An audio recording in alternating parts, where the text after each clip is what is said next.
77,000 flights spanning Oh my God. 92,000 can carry 25. So despite the fact that America and the UK, thank you so much for that. I think the people needed it. Hi and welcome back.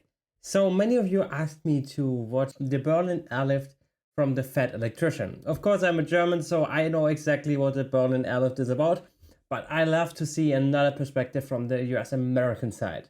But before we do that, please make sure to hit like and subscribe if you like my content. That would help me so much.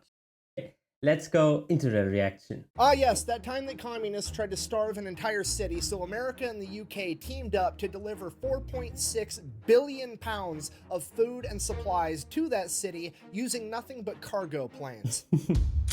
Yeah, exactly. Today we're talking about the biggest economic and logistical flex of all time, America's Operation Vittles and the UK's Operation Plainfield, coming together to be known as the Berlin Airlift. The Rosinenbomber, as we call them in Germany. The Rosen bombers. Raisin, I think is Rosina. An important background info. After World War II, the Allied forces took control of Germany, and it was split into pretty much 4 different chunks. The Soviets got a piece, America got a piece, the French and the British both got a piece. Here's a map of that right here. And Saarland, as we see here, was an independent city or country for around 10 years. It's got a piece, America got a piece, the French and the British both got a piece. Here's a map of that right here. Okay, here's where it gets a little weird. Berlin was also split into 4 equal chunks. The problem with that was Berlin was 100 miles into the Soviet territory. So you have this little tiny speck on the map of British, French, and American territory completely surrounded by the USSR. While that is weird, it wasn't really a problem because right after World War II, everybody was still an ally. So America, the British, and the French had no problems using the roadways and the trains to get food and supplies to their section of Berlin. Now, just so we're on the same page, Berlin and essentially all of Germany to a slightly lesser extent is essentially a third world country at this point in time. Berlin in particular is essentially everything was bombed. Been turned into rubble from the house of my grandmother was bombed while she wasn't there. Otherwise, I would be here now. Bombings. The entire German economy is in the toilet, and all of the German people are not getting a lot of sympathy from the global community because, well, they kind of started it. Now, with the Allied forces in control of Germany, a little Austrian painter started it. It's their job and their responsibility to help take care of the German people. Now, the Western powers, America, Great Britain, and France, they're all on the same page. They all have the same game plan.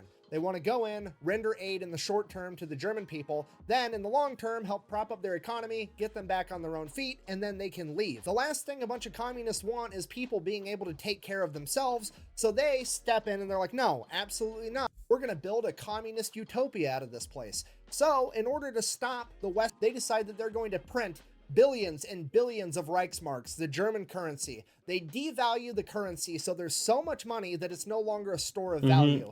To the point that it literally takes a wheelbarrow full of money to buy a loaf of bread. Because of this, the already struggling German economy... Please hit like and subscribe. It would help me so much. Thank you. Completely collapses and a black market sets in, and the new currency for Germany is essentially cigarettes and food. And this goes on for like 2 years with the West trying to negotiate with the USSR on how to proceed. And during that time, the people of Berlin are quite literally starving and freezing to death, with the average Berliner eating less than 1,000 calories a day. Eventually, the West steps in and they're like, fuck it, we're just gonna do it without the communists because we have to help these people. So they create a new type of currency for Germany known as the Deutschmark, and it's gonna be seen as a real value and help rebuild the German economy. The Soviets find out about this and they freak out, basically break all diplomatic communication with the Western powers, and they officially want to break up and just have East versus West, capitalism versus communism, Hungary versus Fed. And the first ideological battleground of the Cold War is going to be Berlin, because remember, it's 100 miles into Soviet territory and a big chunk of it is still controlled by the Western powers. So the Soviets decide they need to take over that part of Berlin too. They can't have a little speck of capitalism in their communist utopia. They're going to willfully and freely denounce capitalism and run over and become communist too, right? Wrong. That's never going to happen because communism sucks. It's always sucked and it's always going to suck. So the communists are going to do what they always do. They are going to basically present West Berlin the option: join or we will attempt to kill you. Because if you don't know, that's the dirty little secret to communism. They always talk about seizing the means of production. What they never bother to tell you is that people are also part of that means of production and they will seize you too. So that's exactly what they do. They attempt to... I'm wondering, he always talks about communists. I never have seen a communist in my life.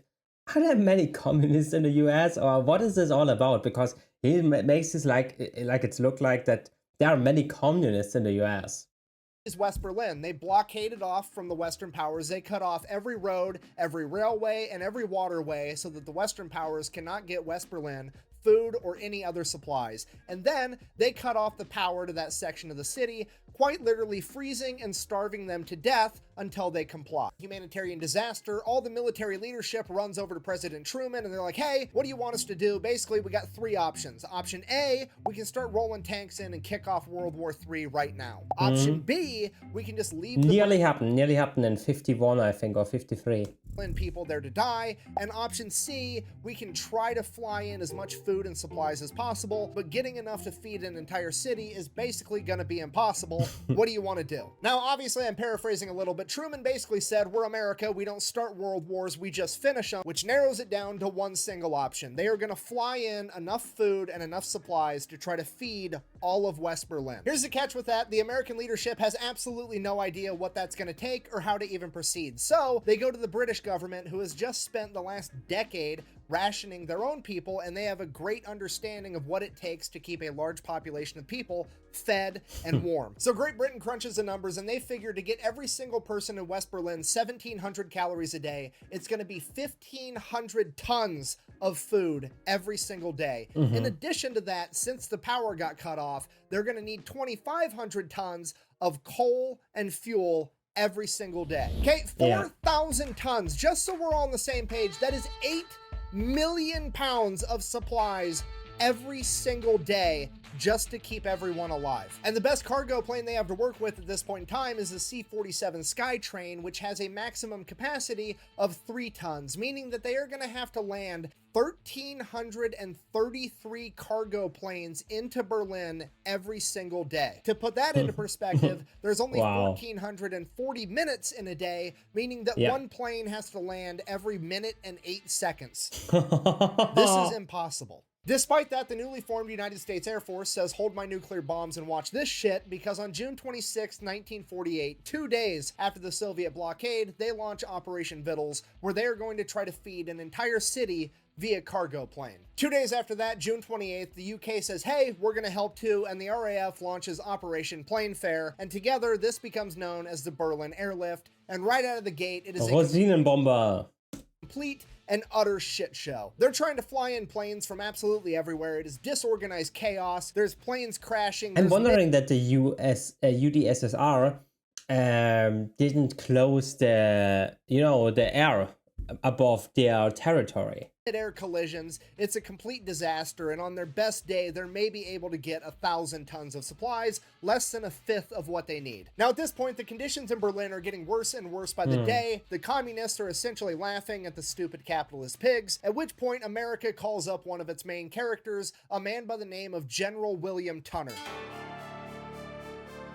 All right, this is a guy that coordinated all the logistics of getting supplies into China during World War II when they had to fly over the Himalayas. If anybody can unfuck this situation, it's gonna be him. And that's exactly what he does. So General Tunner comes in and he's like, here's the deal. We're gonna fly these planes like we're conducting an orchestra. There's 3 air channels to Berlin. The 2 on the outside are gonna be planes going to Berlin, and the one in the middle is gonna be planes leaving Berlin. For the 2 air channels going into Berlin, we're gonna launch 1 plane every 3 minutes all day, every single day. And those planes are gonna fly at 5 separate altitudes, staggering every single time to give them just enough time to land. The Germans on the receiving end of this are like, we're literally starving to death. We got to help out the Americans and the British with this. So they show up and they start unloading the cargo planes for them. And they get so good at unloading these planes that they can unload all 3 tons of cargo in under 7 minutes and help get the planes turned around and sent back out. And this turns into one of the most beautiful humanitarian team effort moments in human history. There's American and British pilots, aircrew members, mechanics, all just showing up in West Germany without even being called to help with this effort and to fly and repair these planes to keep them going around the clock. And then over in Berlin, the same thing is happening. There's Luftwaffe airplane mechanics showing up to help repair the American and British cargo planes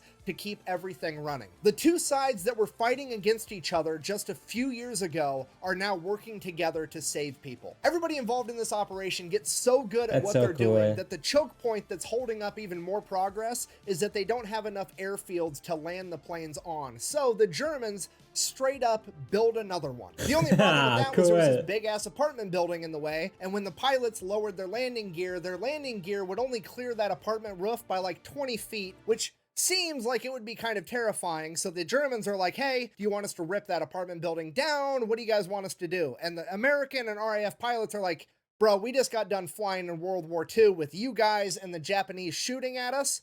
The apartment's gonna be fine, trust me. And sure enough, they start not only hitting, but exceeding the quota of 4,500 tons a day. And this infuriates the Soviets. This is the biggest economic and logistical flex of all time. It shouldn't even be possible, and yet America, the UK, and the people of West Berlin are somehow pulling it off. At this point, the Soviets decide they have to try to do something to stop this, so they start sending up all their fighter planes to try to mess with all the American and British cargo pilots by flying too close. They're basically trying to mess up air traffic, cause accidents, do anything they can to slow down this logistical miracle. However, it doesn't really work. Why? Because the American and British pilots know that it's basically a bluff, because it's essentially a giant game of fuck around and find out, because if the Soviets actually do anything, it's going to kick off World War III, and at this point in time, America is the only country on the planet that has nuclear bombs and a president that's not afraid to use them. Okay, if you're not picking up what I'm putting down, I'm trying to tell you that the American and RAF pilots are flying with the confidence of knowing that if one of these Soviets shoots them down, President Truman is going to bitch slap their entire country with the sun. Needless to say, they were unfazed by the Soviet harassment. How unfazed were they? Thank you so much for asking. Cue our next main, aka the Candy Bomber. He was one of the many pilots that was flying supplies into Berlin, and somewhere along the way he decided that he was going to start dropping candy bars with little handkerchief parachutes out of the window of his plane over West Berlin so that the kids could get some candy. And eventually this caught on, and all the kids were waiting where the planes would fly over, hoping that they would get a candy bar. Then the American government caught on, and they're like, oh shit, this is a great propaganda opportunity. Imagine what it would be like if every single plane was dropping candy out of it. So that's exactly what they do. They start dropping a bunch of candy out of every plane, and then they make propaganda out of it. But then it gets bigger because all the American candy companies start sponsoring it and donating even more candy to drop. And then it gets bigger because all the kids in America and the UK start raising money at school to buy candy to give to the kids of Germany. And they're giving out even more candy. And the Soviets have to stand there and watch as the Americans and the British are not only flying in a literal Costco worth of shit into West Berlin every single day, but they're dropping candy out of their planes like it's a fucking parade the entire time. And that's why we call this a Rosinenbomber. Going on while East Germany and East Berlin is eating potatoes and standing in bread lines, and it makes the Soviets look like the biggest assholes on the planet. Because not only are the people of East Germany watching the Western world essentially move. The Germans love their potatoes. Hey, if you give Germans the potatoes, they are very happy. So potatoes is maybe not the best example for being mad. But yeah, basically he says it that East Berliners, or in general East Germans, had to starve over the 40 years of the Soviet Union. Move heaven and earth to help out West Berlin. They're also watching the Soviets be more interested in disrupting America and the UK from helping people than they are in helping East Germany. In short, America and the UK are playing to win, and the Soviets are playing to not lose, and it is leading to a lower quality of life for all of East Germany. As it turns out, Sun Tzu was yet again correct when he said, the sun may rise in the east, but it sets in the west, and that's because west side is the best side. But that's not what it means. That is literally not what it means. Really? Not even close. That might have been Ice Cube, actually. Anyways, so now in retaliation for all this, America and the UK and pretty much the entire Western world are going to put a bunch of embargoes on the Soviet Union and punish them financially and economically. Now, the Soviets absolutely cannot afford this, but they keep telling themselves it's okay, winter is coming, and as soon as winter gets here, they're not going to be able to land all these planes, and this whole thing's going to fall apart. We just have to wait out long enough for winter to slow down America and the UK. So that's what they do. They just try to shoulder the financial burden and wait for winter to come and put a stop to this entire thing. Winter comes, and winter, it does slow down some of the flights, but here's the catch. America was also developing bigger, better cargo planes, and now America isn't just flying the C-47, America's flying their new cargo plane, the C-74 Globemaster, and as opposed to the previous C-47 carrying only 3 tons, the Globemaster can carry 25. So despite the fact that weather can sometimes delay flights, America and the That's more than 8 times. UK continue to improve and increase the amount of supplies that they are delivering daily. And by Easter Sunday... Wait, they deliver a car? And increase the amount of supplies that they are delivering daily. And by Easter Sunday, 1949, they would break their own record, landing 1,383 planes in a single day, delivering 13,000 tons of supplies, which is 26 million pounds, which obviously is like 11.8 million kilograms, or roughly 87 blue whales. Yeah, the United States Air Force and the RAF shipped 87 blue whales worth of crap into West Berlin in a single day. And because of this, it becomes very apparent to the Soviet Union that America can and will keep this shit up forever if they have to. And they are finally forced to give up the blockade because they cannot shoulder the financial burden anymore. And that would come down on May 12th, 1949. And with the roads and railways to West Berlin finally open once again, the Berlin Airlift would come to an end after 15 months, 277,000 flights spanning 92,000 miles and delivering 2.3 million tons. Hey, how many miles? 82,000 miles and delivering 2,000 flights spanning 92,000 miles and delivering...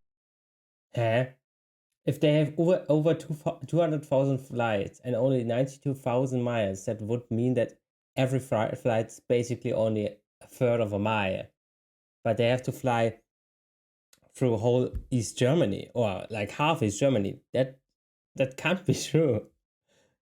Delivering 2.3 million tons of aid, which is roughly 4.6 billion pounds, or 15,333.333 blue whales. This is the greatest logistical and humanitarian feat ever accomplished, and the Western world did it with communism doing everything it could to slow it down. So in conclusion, fuck communism. The best way to support the channel is go buy some merch at thefatelectrician.com. Quack bang, out.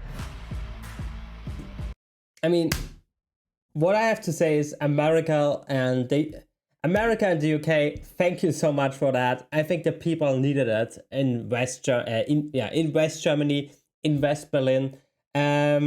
I really loved to hear from my grandparents when I was like 5, 6, 7 about the Berlin Airlift and how cool this was for the Germans, and how they just the Soviet Union. And it's absolutely incredible what the US and the UK did. And I think again, a very great video from the Fat Electrician. I hope you enjoyed this video as well, got my little insights about this, and I hope we see each other in the next video. Bye!